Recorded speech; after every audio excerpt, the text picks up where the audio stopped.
بسم الله الرحمن الرحيم. الحمد لله رب العالمين والعاقبة للمتقين والصلاة والسلام على سيد الأنبياء والمرسلين وعلى آله وصحبه أجمعين وبارك وسلم تسليما كثيرا أما بعد. فأعوذ بالله من الشيطان الرجيم. بسم الله الرحمن الرحيم.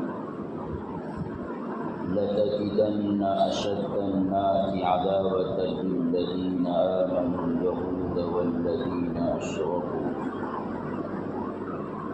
صدق الله العظيم وصدق رسوله النبي الكريم.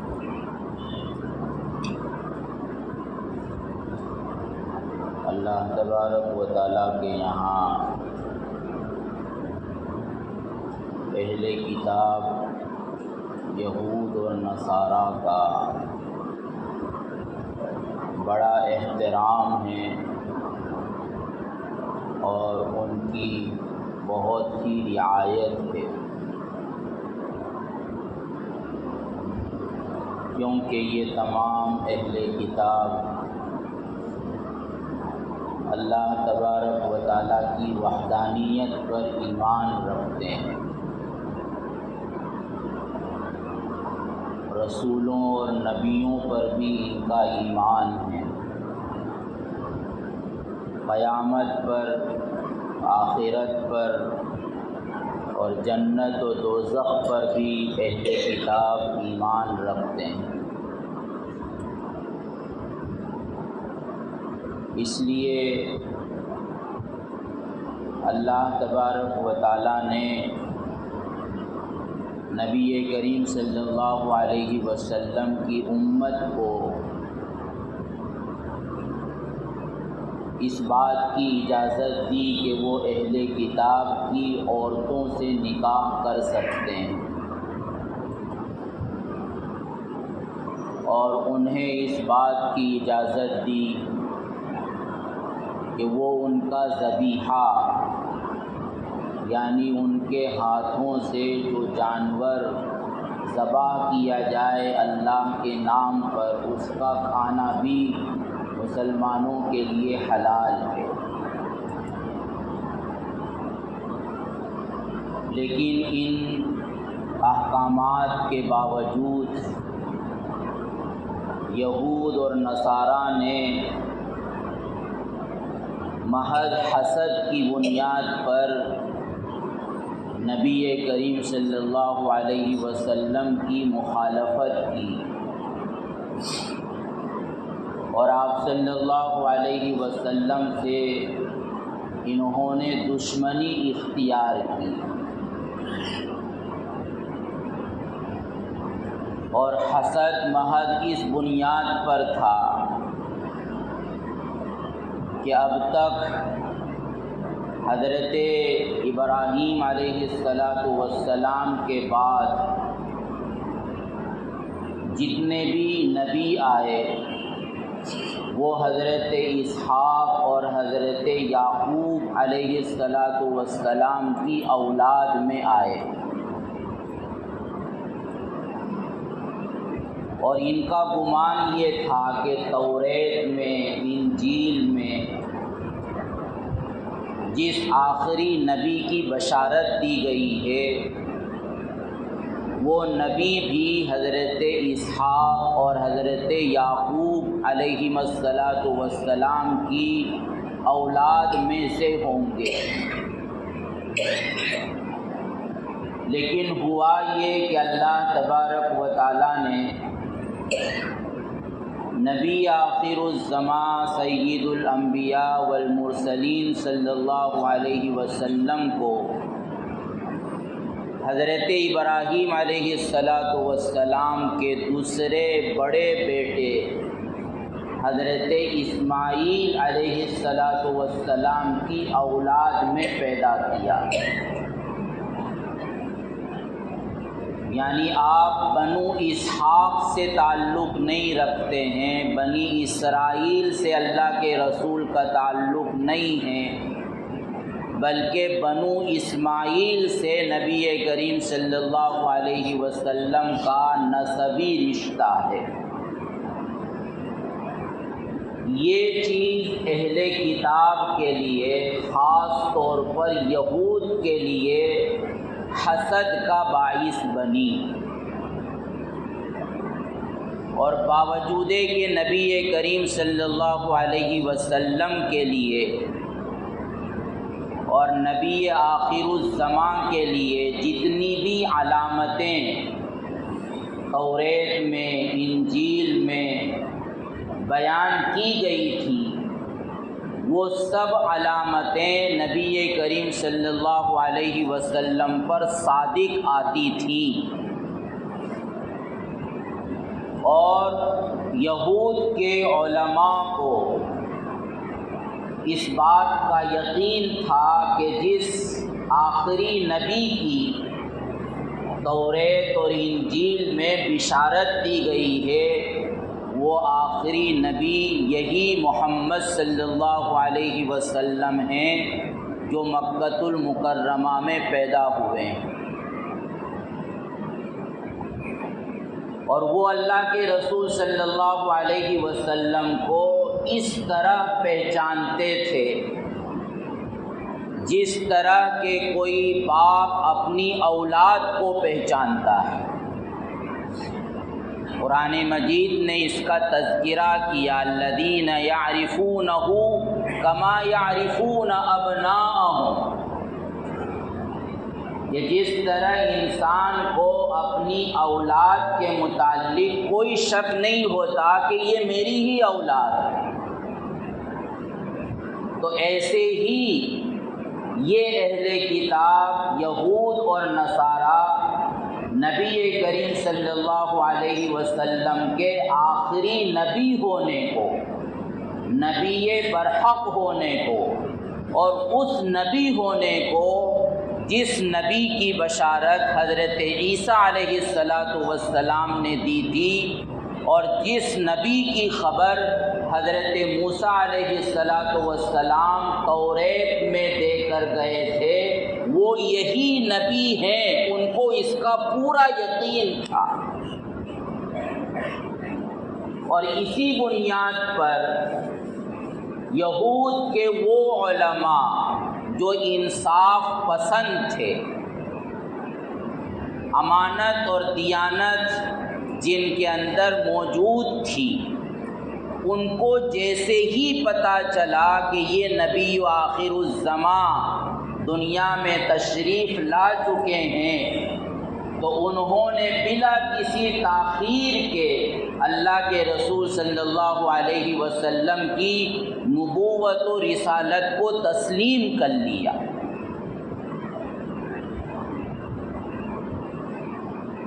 جیسے حضرت سلمان فارسی رضی اللہ تعالیٰ عنہ نے، حضرت عبداللہ ابن سلام رضی اللہ تعالیٰ عنہ نے، اور اس کے علاوہ دیگر بہت سے حضرات ہیں کہ جو یہود کے اپنے زمانے کے بڑے عالم تھے، جن کو ان کے یہاں احبار کہا جاتا ہے۔ تو جو انصاف پسند تھے، جب انہوں نے دیکھا کہ یہی نبی آخر الزمان ہے تو وہ ایمان لے آئے۔ ایک مرتبہ عبداللہ ابن سلام رضی اللہ تعالیٰ عنہ جو یہود کے بڑے عالم تھے، ان سے یہ پوچھا گیا کہ قرآن تمہارے متعلق یہ کہتا ہے کہ یہ لوگ اللہ کے رسول کو اس طرح پہچانتے ہیں جس طرح کہ کوئی اپنی اولاد کو پہچانتا ہے، تو اس کا کیا مطلب ہے؟ تو عبداللہ ابن سلام رضی اللہ تعالیٰ عنہ نے فرمایا کہ میں تو آگے بڑھ کر یہ کہتا ہوں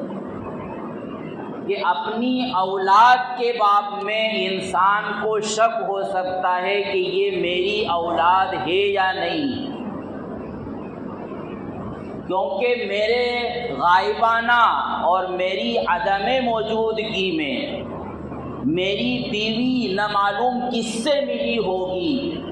اور اس کے نتیجے میں یہ اولاد پیدا ہوئی ہوگی، تو یہاں تو ایک اعتبار سے شک ہو سکتا ہے،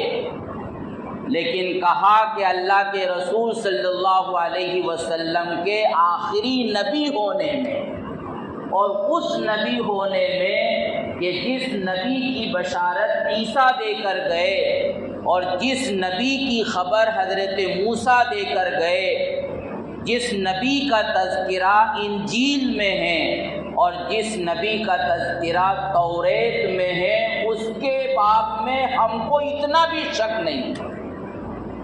اور ہمیں پورا یقین ہے بلا کسی شک اور شبہے کے کہ یہ محمد صلی اللہ علیہ وسلم وہی آخری نبی ہے۔ لیکن یہودیوں کی ایک بڑی تعداد انہوں نے اس معرفت کے باوجود اور اللہ کے رسول کی اتنی زیادہ شناخت اور معرفت کے باوجود محض حسد کی بنیاد پر مخالفت کی، محض حسد کی بنیاد پر انہوں نے اللہ کے رسول کو کبھی بھی تسلیم نہیں کیا، اور ہمیشہ وہ اس بات کی کوشش کرتے رہے کہ کسی نہ کسی طرح یہ نبی اور ان کا دین اور ان پر نازل ہونے والی کتاب دنیا سے اس طرح مٹ جائے کہ قیامت تک اس کا نام لینے والا کوئی باقی نہ رہے۔ اسی لیے نبی کریم صلی اللہ علیہ وسلم جب تک مکہ المکرمہ میں رہے تو وہاں بظاہر کوئی یہودی یا نصرانی آباد نہیں تھا، لیکن ان کو پتہ چل چکا تھا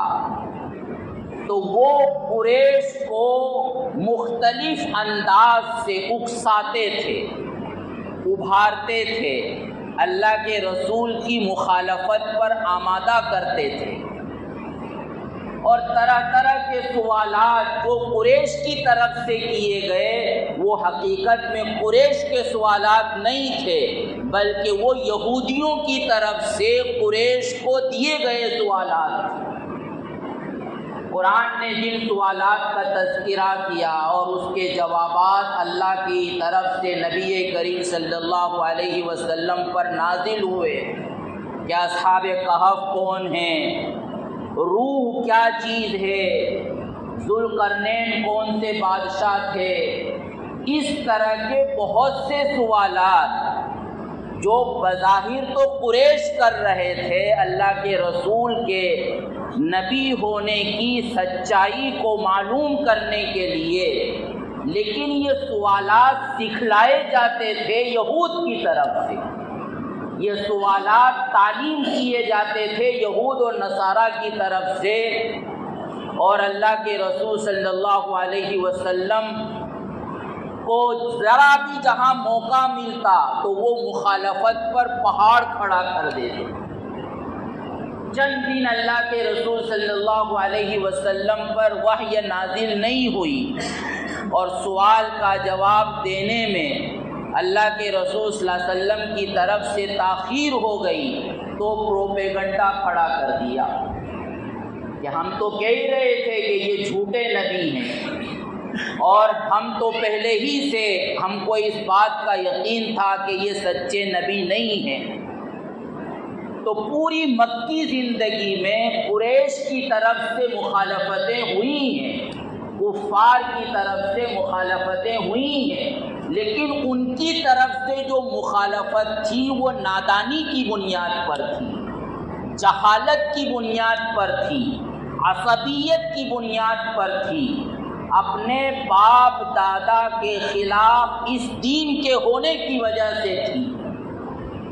لیکن یہود کی طرف سے جو مخالفت ہوئی، چاہے وہ براہ راست مخالفت ہو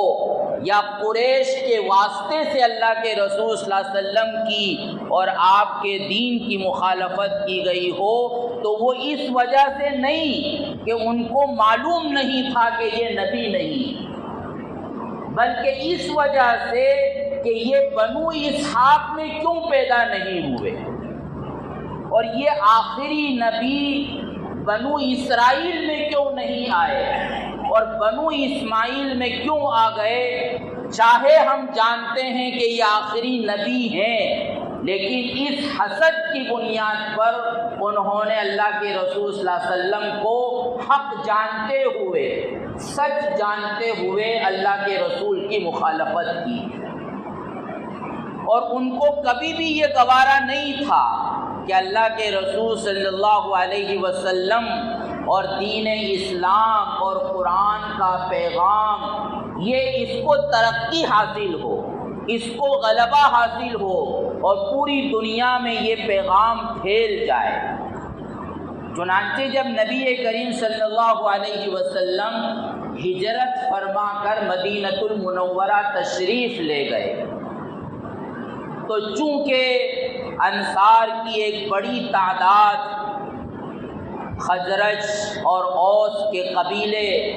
جو بعد میں انصار کہلائے وہ اللہ کے رسول صلی اللہ علیہ وسلم کی حمایت میں اور آپ کی موافقت میں جمع ہو گئے تھے، اور انہوں نے ہی اللہ کے رسول صلی اللہ علیہ وسلم کو دعوت کی تھی کہ آپ مکہ المکرمہ چھوڑ دیجئے اور آپ ہمارے یہاں تشریف لے آئیے، ہم آپ پر ایمان لانے کے لیے،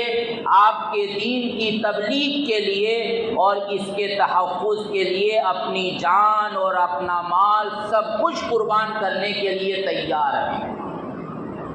تو اس لیے یہود جن کی تعداد بظاہر تھوڑی تھی مدینۃ المنورہ میں، وہ کھلے طور پر مخالفت نہیں کر سکتے تھے، اس لیے جب مدینۃ المنورہ پہنچ کر نبی کریم صلی اللہ علیہ وسلم نے تمام قبیلوں کے ساتھ ایگریمنٹ کیا اور تمام قبیلوں کے ساتھ آپ نے معاہدہ کیا، تو اس معاہدے میں یہود کے تمام قبائل شریک ہوئے اور ان سب نے اللہ کے رسول صلی اللہ علیہ وسلم کو مدینہ کا ایک حاکم اور امام تسلیم کیا، لیکن یہ یہود کبھی بھی اس معاہدے پر برقرار نہیں رہے۔ ان کو جب بھی موقع ملا انہوں نے اللہ کے رسول صلی اللہ علیہ وسلم کو اور صحابہ کو نقصان پہنچانے کی کوششیں کی۔ یہود کے 3 بڑے قبیلے اس وقت مدینۃ المنورہ میں تھے جس وقت نبی کریم صلی اللہ علیہ وسلم مدینہ ہجرت فرما کر تشریف لے گئے تھے۔ ایک بڑا قبیلہ تھا بنو قینقاع، جس قبیلے سے تعلق رکھتے ہیں عبداللہ ابن سلام رضی اللہ تعالیٰ عنہ۔ ایک بڑا قبیلہ تھا بنو نذیر اور ایک بہت بڑا قبیلہ تھا بنو قریظہ۔ ان تینوں قبیلوں نے یکے بعد دیگرے نقض عہد کیا ہے، اللہ کے رسول کی مخالفت کی ہے اور پس پشت آپ کو، صحابہ کو اور آپ کے دین کو نقصان پہنچانے کی اور آپ کے خلاف پروپیگنڈا کرنے کی یہ ہمیشہ کوشش کرتے رہے۔ بدر کے موقع پر جب اللہ کے رسول صلی اللہ علیہ وسلم اور صحابہ کے ذریعے کفار مکہ کو اور قریش کو شکست ہوئی، ہزیمت کا سامنا کرنا پڑا اور ان کے بڑے بڑے سرما، بڑے بڑے لیڈر وہ میدان میں کام آ گئے۔ ابو جہل جو سب سے بڑا سردار تھا وہ مارا گیا اور اس طرح بڑے بڑے سردار مارے گئے، قریش کی کمر ٹوٹ گئی، دوبارہ ان کے اندر مسلمانوں کے خلاف کھڑے ہونے کی ہمت نہیں تھی۔ لیکن یہی مدینہ کے یہود تھے کہ جو قریش کو وہاں پیغامات پہنچاتے تھے اور ان کو اللہ کے رسول صلی اللہ علیہ وسلم کے خلاف اکساتے تھے۔ اور جب بدر سے اللہ کے رسول صلی اللہ علیہ وسلم کی مدینہ واپسی ہوئی تو یہود کہنے لگے کہ محمد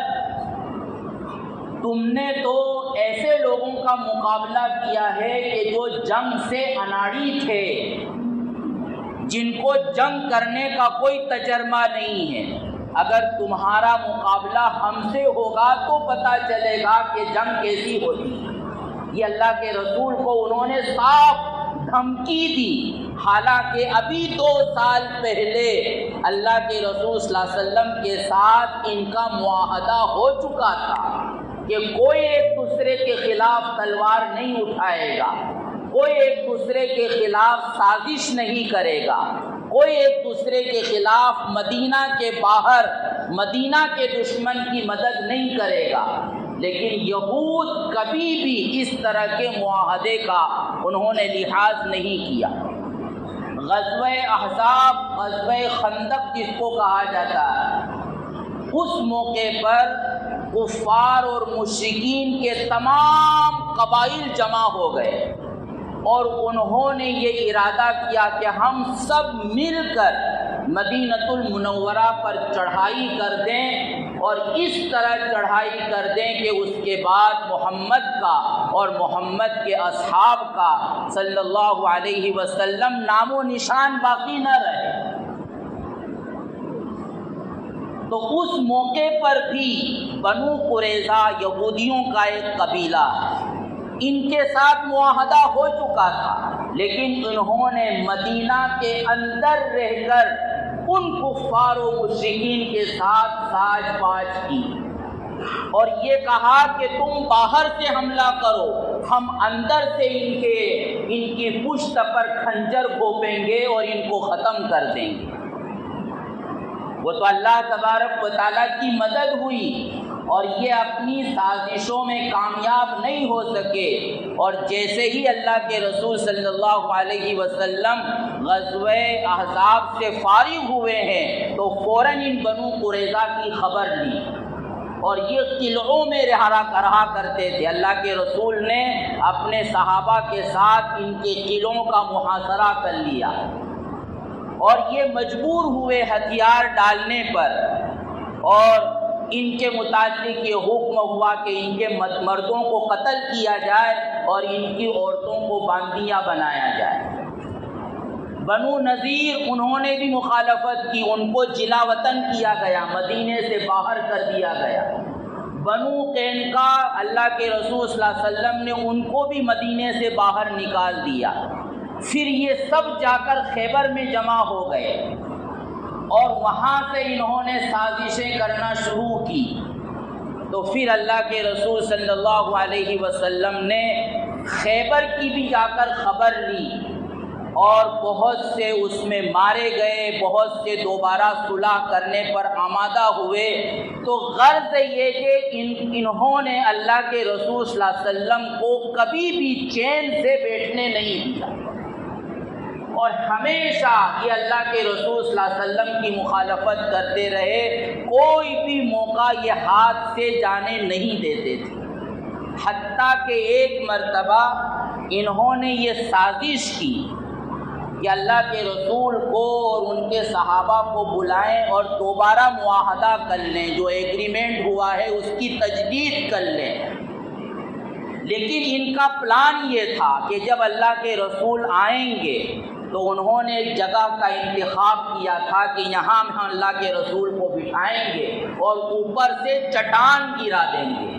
جس کے نتیجے میں اللہ کے رسول صلی اللہ علیہ وسلم بھی اور آپ کے ساتھ جو صحابہ آئیں گے وہ سب کے سب پیس کر رہ جائیں گے اور ختم ہو جائیں گے۔ یہود کی ایک عورت نے، جس کا بھائی اسلام لا چکا تھا، اس عورت نے اللہ کے رسول صلی اللہ علیہ وسلم تک خبر پہنچائی کہ اللہ کے رسول یہ ان کا پلان یہ ہے۔ اللہ کے رسول صلی اللہ علیہ وسلم کو جب خبر ہوئی تو آپ تنے تنہا جانے کے بجائے آپ نے ان کو دوبارہ پیغام پہنچائی۔ تو ہمیشہ انہوں نے سازش کی۔ اللہ کے رسول صلی اللہ علیہ وسلم کو زہر کس نے دیا تھا؟ یہود کی ایک عورت نے اللہ کے رسول صلی اللہ علیہ وسلم کو دعوت کی اور بکری کا جو گوشت اللہ کے رسول صلی اللہ علیہ وسلم کو پسند تھا اس میں اس نے زہر ملایا، اور اللہ کے رسول صلی اللہ علیہ وسلم کو دعوت دی۔ اللہ کے رسول نے اس کو اپنے منہ میں لقمہ رکھ بھی لیا، اور آپ کے ساتھ جو صحابی تھے انہوں نے وہ لقمہ چبا کر نگل بھی لیا، جس کے نتیجے میں چند دنوں کے بعد ان کی وفات ہو گئی، شہادت ہو گئی۔ اور اللہ کے رسول صلی اللہ علیہ وسلم کو فوراً اللہ کی طرف سے پتہ چل گیا کہ اس میں زہر ملا ہوا ہے، تو آپ نے وہ لقمہ تھوک دیا، اور پھر اس یہودیہ عورت کو بلایا تو وہ کہنے لگی کہ آپ کو کس نے خبر دی؟ تو اللہ کے رسول نے فرمایا کہ یہ بکری، یہ گوشت جو تو نے میرے سامنے رکھا، اسی نے مجھ کو خبر دی کہ میرے اندر زہر ملا ہوا ہے۔ تو یہ ان یہودیوں کا حال تھا اللہ کے رسول صلی اللہ علیہ وسلم کے دور میں، اور اللہ کے رسول صلی اللہ علیہ وسلم نے اپنے جیتے جی ہمیشہ ان یہود اور نصارہ سے محتاط رہنے کی تلقین فرمائی، اور اللہ کے رسول نے جو آخری وصیتیں فرمائی تھیں تو ان وصیتوں میں ایک اہم وصیت یہ بھی تھی کہ اخرج الیہود والنصارى من جزیرۃ العرب، کہ ان یہود اور نصارہ سے اس عرب کے علاقوں کو پاک کر دو، ان کو باہر نکال دو۔ چنانچہ جب حضرت عمر رضی اللہ تعالیٰ عنہ کو موقع ملا تو انہوں نے خیبر کا پورا علاقہ خالی کروایا اور ان یہود اور نصارہ کو پورے جزیرۃ العرب سے نکال کر باہر کر دیا۔ لیکن ان کے دل و دماغ میں اللہ کے رسول کے ساتھ، صحابہ کے ساتھ، اسلام کے ساتھ اور مسلمانوں کے تعلق سے جو دشمنی بیٹھی ہوئی ہے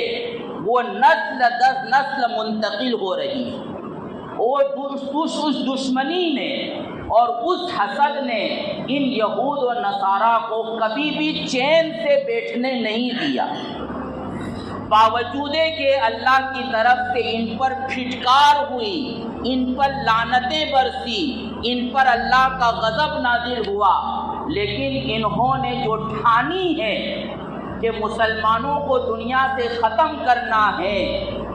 اس دشمنی میں اللہ کے رسول کے دور میں جو دشمنی تھی ان یہود میں اور نصارہ جو بعد میں ان کے ساتھ مل گئے، اس دشمنی میں آج تک خدا کی قسم کوئی کمی نہیں آئی۔ اس دشمنی کو وہ نسل در نسل منتقل کرتے ہیں، اور ان کا یہ خواب ہے گریٹ اسرائیل کا کہ پوری دنیا پر ایک حکومت ہونا چاہیے، اور وہ حکومت ہوگی اسرائیل کی حکومت ہوگی، یہود کی حکومت ہوگی، اور جس کا کیپٹل وہ بیت المقدس ہوگا، یروشلم ہوگا۔ یہ ان کا پلان ہے اور ان کی منصوبہ بندی ہے۔ ترکی خلافت عثمانیہ کو ختم کرنے والے کون لوگ ہیں؟ اگر ہم تاریخ پڑھیں تو اس تاریخ سے اندازہ ہوگا کہ اس خلافت عثمانیہ کو ختم کرنے میں سب سے بڑا کردار ان یہودیوں نے ادا کیا ہے۔ جو عثمانی آخری خلیفہ گزرے تھے سلطان عبد الحمید ثانی، انہوں نے ان سے ان یہودیوں نے مطالبہ کیا تھا کہ فلسطین میں ہم کو زمین دے دو، ہم اپنا ملک قائم کریں گے، اور اس کے بدلے میں انہوں نے اس زمانے میں 50 لاکھ پاؤنڈ خود سلطان کے ذاتی خرچ کے لیے اور اتنے ہی 50 لاکھ پاؤنڈ حکومت کے لیے، اور اس وقت خلافت عثمانیہ انتہائی قرض میں مبتلا تھی، یہ پیشکش کی تھی کہ ہم کو فلسطین میں ایک چھوٹا سا ٹکڑا دے دیجئے کہ ہم وہاں پر آباد ہو کر اپنا ملک بسانا چاہتے ہیں۔ یہ سلطان عبد الحمید کی غیرت ایمانی تھی دوستو، چاہے وہ کیسے ہی ہوں، لیکن ایمانی غیرت تھی، حمیت تھی۔ اتنا بڑا انعام اور اتنا بڑا اتنی بڑی مال، اتنا بڑا مال و دولت دینے کے باوجود سلطان عبدالحمید نے کہا تھا کہ جب تک میری جان میں جان ہے تم کو زمین کا ایک ٹکڑا ملک بسانے کے لیے تو کیا، ایک بالشت جگہ بھی تم کو فلسطین میں دینے کے لیے میں تیار نہیں۔ بعض مورخین نے نقل کیا ہے کہ سلطان عبدالحمید نے مٹی لی اور کہا کہ یہ اتنی مٹی جو میرے ہاتھ میں، اس کے بقدر فلسطین کی مٹی پر قبضہ کرنے کے لیے میں تم کو دینے کے لیے تیار نہیں۔ اور اسی کے نتیجے میں انہوں نے خلافت عثمانیہ کو جب یہ سمجھا کہ یہ ہمارے لیے سب سے بڑی رکاوٹ ہے تو انہوں نے اس کو ختم کر کے دم لیا، اور اس کے بعد جو بھی ان کے خلاف بولا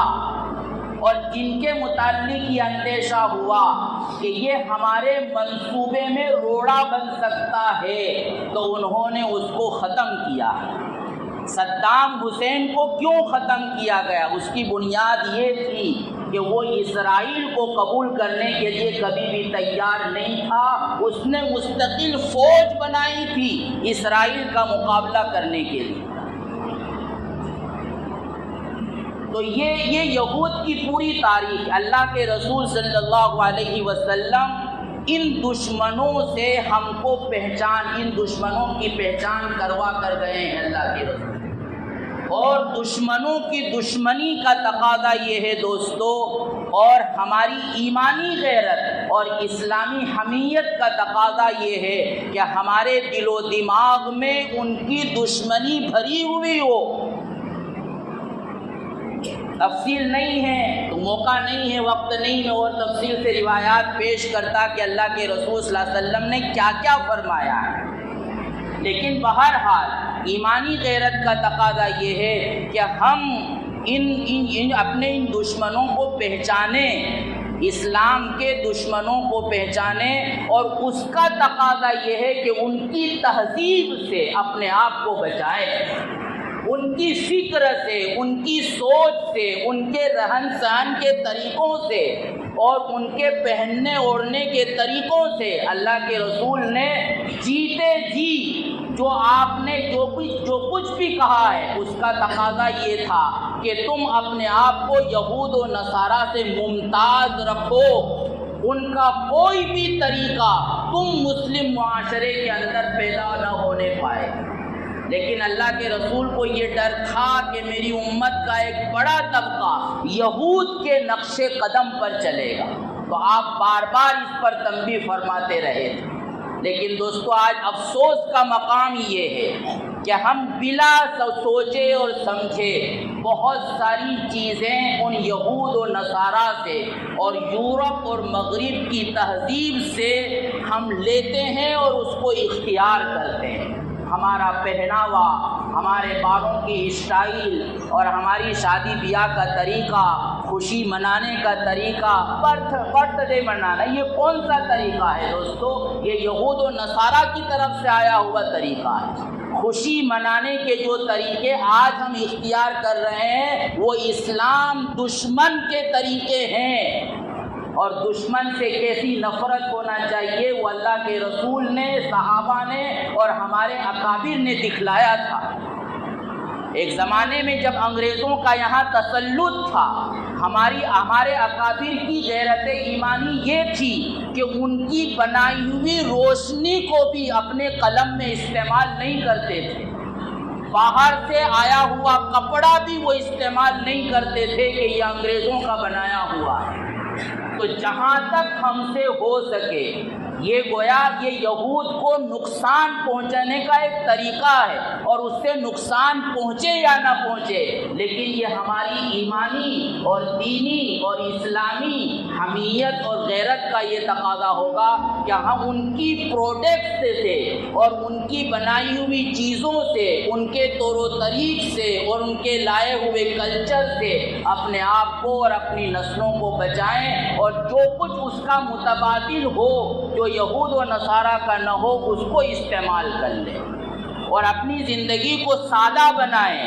اپنے آپ کو جفاکش بنائیں، محنت اور مجاہدہ کرنے کی عادت ڈالیں،